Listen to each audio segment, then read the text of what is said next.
రైతు భరోసా నిధుల విడుదలపై జగిత్యాల సభలో మాజీ సీఎం కేసీఆర్ చేసిన వ్యాఖ్యల్ని ఖండించారు మంత్రి సీతక్క. గత బీఆర్ఎస్ హయాంలో రైతు బంధు నిధులు ఏనాడు చక్కగా రాలేదన్నారు. 5-6 నెలలు గ్యాప్ తర్వాత రైతు బంధు నిధులు ఇచ్చేవాళ్లని గుర్తు చేశారు. ఒకేసారి రైతు బంధు ఇచ్చేవాళ్లమని నిన్న కేసీఆర్ గొప్పలు చెప్పుకున్నారని ఫైర్ అయ్యారు. ఏకకాలంలో రుణమాఫీ చేసిన చరిత్ర తమదన్నారు సీతక్క.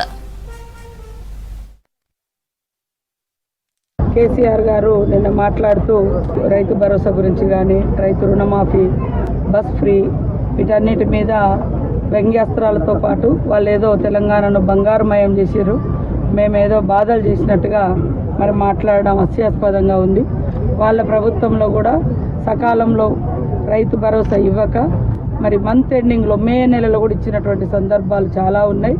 అదేవిధంగా వాళ్ళు చేసినటువంటి అప్పులు మేము మొదటి నుంచి చెప్తున్నాం, చేసినటువంటి అప్పులకు వడ్డీలు కట్టడానికే ఈరోజు ఉన్నంత ఇన్కమ్ అంతా కూడా అటుపోతుంది.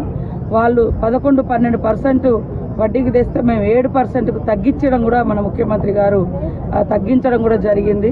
కాబట్టి కొన్ని ఆర్థిక ఇబ్బందుల మూలంగానే లేట్ అయినా మేము ఒకవేళ అందుబాటులో ఏదైనా వెసులుబాటు రాగానే అదే 9 రోజులలో 9,000 కోట్ల రూపాయలు వేసినటువంటి చరిత్ర కూడా ఉంది.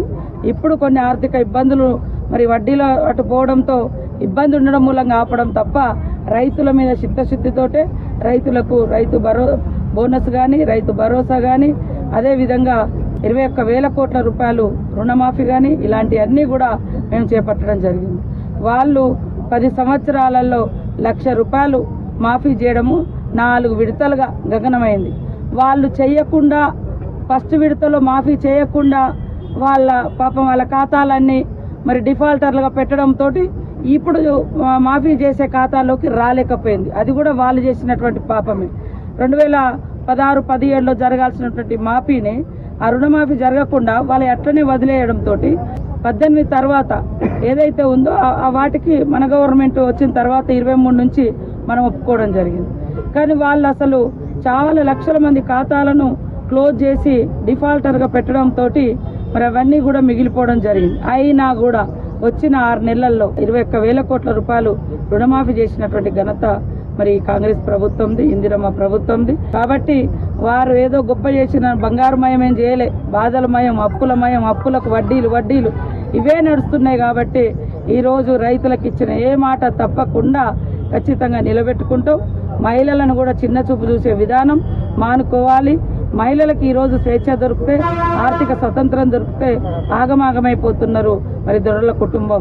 అంటే వాళ్ళ బిడ్డలే, వాళ్ళ కొడుకులే రాజ్యాలు వెళ్ళాలి, వాళ్ళ కొడుకులే, వాళ్ళ బిడ్డలే మరి స్వతంత్రంగా ఉండాలి. కానీ మిగతా ఏ బిడ్డ స్వతంత్రంగా ఎదగకూడదు, ఏ మహిళ బయటకు వచ్చి మరి స్వతంత్రంగా తిరగకూడదు అనేటువంటి కుట్రలతోటే ఇవాళ ఉచిత బస్సు మీద కూడా మరి తప్పుడు మాటలు మాట్లాడుతున్నారు. ఇది కరెక్ట్ కాదు. ఒక ఏజ్డ్ పర్సన్, ఒక 10 సంవత్సరాలు ముఖ్యమంత్రిగా చేసినటువంటి వ్యక్తి మహిళల్ని కించపరిచే రకంగా మాట్లాడి ఆ యొక్క స్కీమును తప్పించే కుట్ర చేయడం అంటే వీళ్ళు ఆ బస్సు ఫ్రీ బస్సును తీసేయాలనేదే వాళ్ళ యొక్క ఉద్దేశం. కాబట్టి ఆ ఉద్దేశాన్ని, ఆ కుట్రల్ని మహిళా లోకమంతా అర్థం చేసుకుంటుందని కూడా ఈ సందర్భం